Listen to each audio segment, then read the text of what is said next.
It's time for the Las Vegas Sportsline. Brought to you by Caesars Entertainment, where every guest is treated like Caesar and every visit is unforgettable. Here we go. It is the Wednesday edition of the Las Vegas Sportsline. I look forward to this show every week because it's our Caesars Entertainment Wednesday, which means we've got Caesars Entertainment Director of Trading, Jeff Davis, with us for the whole first half hour of the show. Teddy Covers is here. I'm Dave Cokin. Ari Platinum is our producer. Hi, Jeff. What's going on, man? Dave, a wonderful Wednesday here in Las Vegas. What's going on? You know what? I tell you what. I don't think either one of us are huge NBA fans, but I really do enjoy the off season in a sport when there's a lot of activity.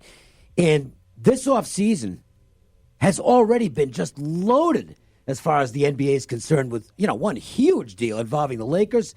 And now other deals. Conley's going to be with the Utah Jazz. Teddy, is that right? Yeah. And that's an impact trade there. All of a sudden the Jazz have a big three. So this is great for the betting boards because it's never too early to get involved with the futures. No, and you're right, Dave, about how much movement and how much excitement there is in the offseason because the NBA, unlike any other sport, a key guy means so much to a team. And you put two of these key guys together, it can make a 50 or 100 to 1 team, 12 to 1, 8 to 1. So, yeah, this move with Anthony Davis to the Lakers, we're absolutely inundated in the future market with Laker money. We opened 20 to 1 when we turned this market on 5 weeks ago. Quickly went to 15 to 1 when we realized that price was too high. Took a pretty big bet at 15 to 1 on June 5th when the Anthony Davis rumors started to swirl. Went to 8 to 1 from there, 5 to 1 on trade day, and then after the trade we went to 7 to 2. Quickly realized that 7 to 2 wasn't low enough, so now we're at 3 to 1. And the money hasn't stopped, but I can't see us going lower for a while. Happy to book any team in the preseason futures at 3 to 1. We still got a few months to go. There's still a lot of big names left to sign. We don't know where they're going to go. And, you look at Kawhi Leonard. The same day we took the 15 to 1 Laker bet, we took a 9 to 1 Clipper bet. And we went to 6 to 1 because the Kawhi rumors started poking around the Clippers. And the Clippers were pretty good in the second half last year and were a playoff team. And, they don't need too much more to be a real contender. Between those two teams, it prompted us to put up a prop. We now have a yes-no prop on the board. Will a California-based team be the NBA champion? Lakers, Clippers, Warriors, Kings. We put up no minus 210, yes plus 75. So for those of you who like props, that's now on the board at Caesars Entertainment. And even kept the Kings in that with that trio. They're in California. Made it a court. Yeah, exactly, they are. Although their chance is somewhat limited, regardless of what Vlade Divac thinks. But when we're talking about these type of wagers on the Lakers right now, all right, where they're 3 to 1, and this is a team that basically has LeBron James and Anthony Davis and nobody else. That's the thing. They've got $22 million in cap money to play around with, and to me, that's the determining factor. If they try and get, a Kyrie Irving or something like that, I think that's a bad move. To me, you go after 3 players who probably would be excited about performing with the Lakers and having a chance to win a title, and you create some depth, which they have none of right now. And then maybe you've got a team that's a legitimate favorite for the NBA title. As they're constructed right now, Jeff, I think 3 to 1 is a joke of a price. I understand it's a smart price from your perspective because that's what people are betting, but I don't make them the favorite right now. Yeah, it's not a bet I would make. Oh, yeah, 3 to 1, far too short in my opinion as well. That's why, I mentioned briefly, I don't think we're going to go much lower than 3 to 1 in their current state. I mean, their starting lineup is Anthony Davis, LeBron James, and the 3 of us, basically. There's rumors maybe they're looking into Kemba Walker. He would be a nice add. They definitely need something. And to me, looking at this roster, it's not about getting one more key piece. It's probably about getting 2 or 3 more serviceable pieces Because guys like Anthony Davis, as we've seen for the last couple of years, they can't play 82 games. LeBron had some groin issues last year. He's not getting any younger. And to me, that's going to be the Achilles heel for the Lakers. They need some depth if this team's going to win the title. That being said, this definitely feels like a changing of the guard year in the NBA. The last 2 seasons, we've seen the Warriors as chalk to win the title for extended portion of the season. And with a relative long shot like Toronto coming through in 2019, are you seeing anything from bettors that they're looking a little bit deeper into the card yet? Has Utah drawn any attention now that they picked up Mike Conley? Anything like that? Or is it right now just pretty much the future market interest in the Lakers and the Clippers because that's the, in theory, ideal free agent destinations for some of the guys who are coming free? Yeah, as it is in most years, the long shots don't take a lot of money in the NBA future market. It's not like the NHL where the 8 seed seems to be live every year. The one team we have taken some money on is the Raptors. We opened them 15-1. And then, as you know, if Kawhi doesn't go to the Clippers, there's a lot of rumors around saying he might stay in Toronto. We took some money, 15-1. We're now down to 8-1. They're the only red number in the market right now outside of the Lakers. The Lakers' red number is actually 6 times the size of the Raptors' red number. And then we're pretty much break even to the Clippers and to the T-Wolves, but the T-Wolves is more of a case of it just being a team that's 200-1, and this early in the market, a couple of $100 bets add up really fast. Yeah, we'll keep our eye on the big moves. I mean, the Celtics could pick up a big name that would obviously garner them some attention. It remains to be seen what will take place. The same thing can be said in the NHL. As we look at the future book, the Lightning are the favorite. The Golden Knights are the Western Conference favorite, second choice overall. I don't think that's out of line, but it does. I guess we could have to call this likely bad news for the Golden Knights based on the early NHL market. I don't think they're going to be able to keep Wild Bill Karlsson. I think he's going to be gone. How big a hit is that? Dave, I made note of that, and I'm glad you brought that up first. I can go right in. So the Flyers have been really active in the market so far in the offseason, and it seems like every deal has slowly made the Flyers organization worse as they've made these deals. We've actually went from 25-1 to 40-1 on the Flyers as they've made. Vegas is really in trouble. Kevin Hayes was in Winnipeg. Was in the Rangers. They traded him to Winnipeg at the deadline last year, and the Flyers made a trade for him so that they could retain negotiating rights. They signed him to a 7-year, $50 million deal. The guy showed up to the contract negotiations wearing a ski mask. He's top. He's been in the league for 5 years.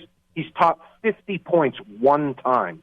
So if he's going to make 7 years, $50 million, Karlsson's number is much higher than that. And you look at the cap room and the negotiation, or not the negotiations, but the wiggling that McPhee and McCrimmon are going to have to do. The Knights are going to have to make like a semi-major roster move if they're going to keep William Karlsson for any period of time. And, other GMs know that. So a guy like Colin Miller, who makes $4 million, who, a lot of teams would be happy to have him. He can really skate. He can really shoot. He can play the power play. He's just not going to command the return that he might be worth because teams know the situation that the Golden Knights are in. If they don't trade a guy like him, where's Karlsson going to go? And frankly, I'm looking at this Karlsson might be wearing a different color in October. So do you think that with Karlsson's potential departure, right now, Vegas is the favorite to win the West. Who gets a benefit from that? Who else in the West might attract some betting attention if the Golden Knights lose one of their fan favorites and best players? Obviously, it depends on where Karlsson signs, and if he signs in the Western Conference, then clearly he makes an improvement to whatever team he goes to. But assuming Karlsson aside, right now the Blues are the second most likely team in the Western. They're 10-1 in our market. They're the third favorite second in the Western Conference. And they're a team that has a lot of key players in affordable salaries. None of their key players make $8 million a year.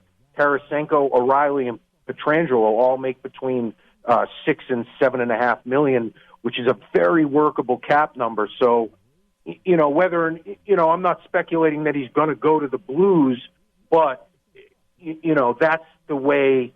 They won the Stanley Cup, and they did it not just on the ice. Front office, great job. So let me throw two teams in the Western Conference at you and get where they are right now and what you think of them. One is the Blackhawks, who showed a lot of improvement under the new coach once Quenneville left. They've got some excitement, some energy, and they might get Joe Pavelski, which would be a huge add for them. The other is the Arizona Coyotes, who were a really good team in the second half of the season. Looks like they're going to be very strong in goal. I know they don't have a big home ice advantage because people don't show up at their games, but on paper, I think the Coyotes are poised to take a major step forward. And really, all you're trying to do with an NHL future, I mean, forget betting the Lightning at that price. It's stupid because once the playoffs begin, it's a totally wide-open crapshoot. I just wanted to get longer shots that I think are going to be in the playoffs. And the Blackhawks and Coyotes look very appealing to me. I agree with you on one count and disagree with you on another. The Coyotes absolutely seem active and want to make moves.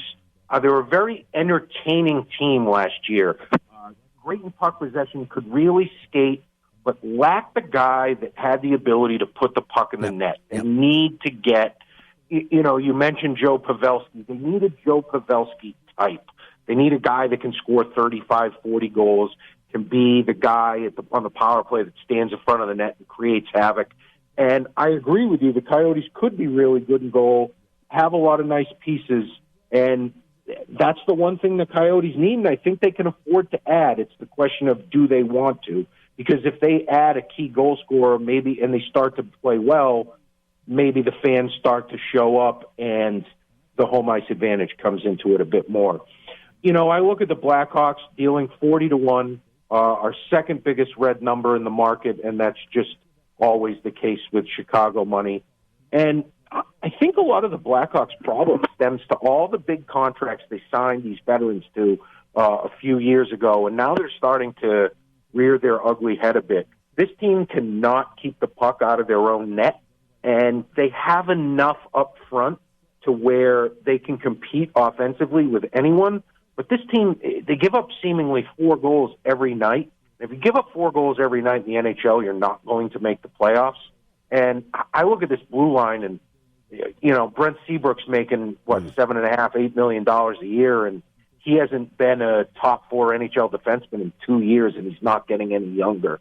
So, I look at the Blackhawks, and I'd be less concerned about them adding Pavelski, and I think they would need to look to the blue line. I'm going to ask you about Arizona real quick, because here in Las Vegas, there was, how's hockey going to do? And we had a winning team from the get-go, and it took the city by storm from day one. Arizona's never really had that. It's been very poorly managed franchise. Sure, but even if they won, if Arizona was the best team in the West for the first half of the year next year, would they draw? I don't know. I think a lot of the problem is the location of the arena. Yep. It's so far west of the city. I went the day before Thanksgiving. The Knights played in Arizona last year, and I have family that lives on the east side of the Phoenix Valley, and we went down there for Thanksgiving, yada, yada, yada. It's like an hour ride from the east side of Phoenix to get to the Coyotes. And if the Coyotes are a fringe playoff team and not a playoff team, if you're not living directly in the Glendale area, who's going? All the population is on the east side of the Phoenix Valley. So, do I think they're going to start drawing a ton of fans? Probably not, but if they get good, and we've seen how this team draws when they make the playoffs, it's actually a really good environment.